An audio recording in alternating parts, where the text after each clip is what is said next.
A Bíblia, ela é um livro de história mesmo ou ela foi escrita com uma outra intenção? Mas calma, não precisa correr para dar essa resposta que já sei que ela está aí segurada na sua cabeça. Segura um pouquinho. Fala amigos e amigas, antes da gente cair no tema de hoje, deixa eu rapidinho me apresentar, vai que você ainda não me conhece. Muito prazer, eu sou o Benny Cohen, sou guia licenciado em Israel, nasci e cresci no Rio de Janeiro, me formei em administração pela PUC-Rio e hoje estou fazendo um mestrado em estudos bíblicos na Universidade Bar-Ilan, que fica em Israel. E hoje o papo é direto e para muita gente é até meio desconfortável. A grande questão é a seguinte: a Bíblia, ela é um livro de história mesmo ou ela foi escrita com uma outra intenção? Vamos refletir com ela em conjunto. Talvez você até tenha pensado em alguma outra questão do tipo, e se não tem nenhuma prova que certos eventos da Bíblia aconteceram? Será que ainda dá para acreditar na Bíblia? Ou pior do que isso, será que eu fui meio ingênuo de pensar que tudo que aconteceu é aquilo exatamente que está escrito? Se esse tipo de dúvida já te pegou, calma, respira fundo que você não está sozinho nisso. E isso, na real, não tem nada a ver com a fraqueza da sua fé. Muito pelo contrário, esse é um sinal real de crescimento.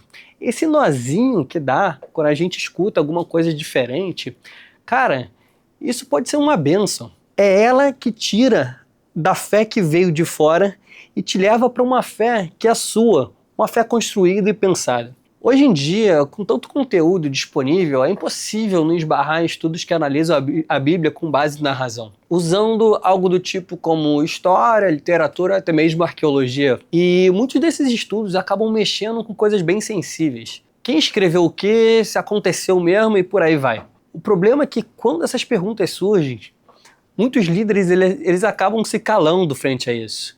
E aí que tá aquele nozinho do peito e você se sente meio que traído. Do tipo, ué, por que nunca me contaram isso? Será que não tem uma resposta para isso tudo que eu estou analisando de Bíblia e arqueologia ao mesmo tempo? E a crise vem, mas não por causa da pergunta que você faz para si, mas sim pela falta de resposta que não estão te satisfazendo no momento. Então vamos fazer o caminho certo. Antes da gente perguntar se a Bíblia é um livro histórico, vamos parar para pensar o que é história hoje para gente, para nossa cabeça. Hoje, quando você pega um livro sobre história, por exemplo, um livro sobre a Guerra dos 6 Dias, você espera 3 coisas principalmente. Se os fatos que ele disse para você estão checados, fontes sérias, se o autor ele também é neutro, se ele tem alguma imposição, sem querer pregar alguma coisa para você. Só que, sabendo disso, a gente tem que entender que essa ideia de história neutra, baseada em provas, é uma coisa super recente. É coisa de uns 300 anos para cá. Daquilo que a gente chama de era pós-modernista. Foi só no final do século XVII que apareceu a primeira universidade com cadeira de história. E a primeira faculdade de história, como a gente conhece hoje em dia, ela só foi criada lá em Berlim em 1810. Antes disso, desde a Antiguidade até o Império Romano, o que eles chamavam de história era outra parada, gente. Era algo para inspirar, para ensinar, para formar o caráter da pessoa e transmitir o valor. O próprio grande Cícero, o grande autor do Império Romano, lá atrás, ele dizia a seguinte frase: a história é a mestra da vida. Ou seja, contar o passado não é só relatar, era moldar o leitor que estava vendo aquela obra. E aí que entra a Bíblia. Ela não foi escrita somente para ser usada, por exemplo, num tribunal. Ela foi escrita para mexer com a alma da pessoa. O próprio Antigo Testamento, por exemplo, ele não tenta esconder os erros das pessoas, dos personagens do livro. Como, por exemplo, quando ele fala de Moisés, ele fala do Moisés errando algumas vezes. O rei Davi tropeçando nos seus erros. O povo todo desobedecendo a ordem de Deus, do Deus de Israel. Isso, inclusive, é muito diferente de como os outros povos escreviam na época da Antiguidade.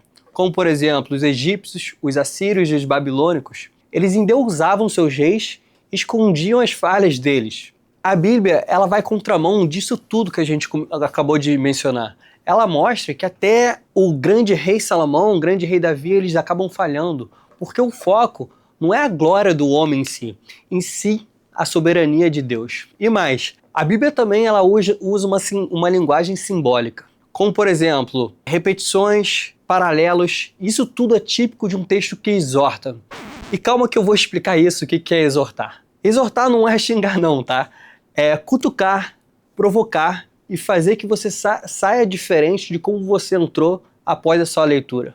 A Bíblia não está contando alguma coisa que aconteceu. Ela está querendo perguntar com esse texto. E aí, o que você vai fazer com isso agora? Usar símbolos, metáforas, números com um significado especial, você acha que isso invalida a Bíblia? De forma alguma. A Bíblia foi escrita com uma linguagem humana dentro daquela cultura da época e com todos os recursos literários que tinham naquele tempo. E ainda assim, ela transmite verdades que atravessam séculos. Ou seja, ela transmite verdades desde aquele tempo até hoje em dia. Jesus, por exemplo, ele usava parábolas nas suas falas. Os profetas, eles falavam através de visões. E ninguém acha que isso torna a mensagem menos verdadeira.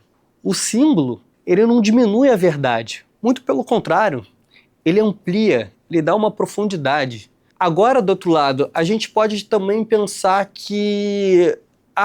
eu posso acabar caindo no erro oposto. Achar que tudo que vem, por exemplo, da academia, ou seja, das universidades, é a nova revelação. A crítica acadêmica, ela também tem seu valor, tá? Ela abre a cabeça e ela, com certeza, ela mostra outros ângulos. Mas ela também tem suas ideologias, suas modas e suas falhas. Inclusive, nem dentro próprio da academia tem um consenso entre eles. Pelo contrário, tem muito debate e muita discordância nesse meio. Por isso, buscar a verdade, ela exige um equilíbrio. Um pé na tradição e outro pé na honestidade intelectual. E olha que boa notícia. Você não precisa escolher entre ser alguém de fé ou alguém crítico. Você pode ser os dois. Você pode crer na Bíblia, sabendo e tendo a noção que ela é divina, e ao mesmo tempo entender que ela foi escrita com ferramentas humanas. Reconhecer o contexto e o seu simbolismo e o estilo da escrita, ela não tira a autoridade do texto. Pelo contrário, mostra o quanto que ele é rico, inteligente e inspirador para você.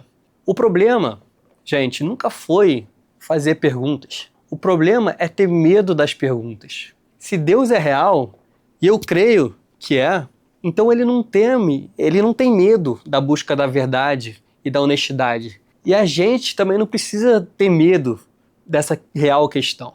E aí, galera, curtiu o vídeo? Então ativa aqui embaixo o sininho, compartilha com seus amigos que vem muita coisa boa por aí. Um abraço!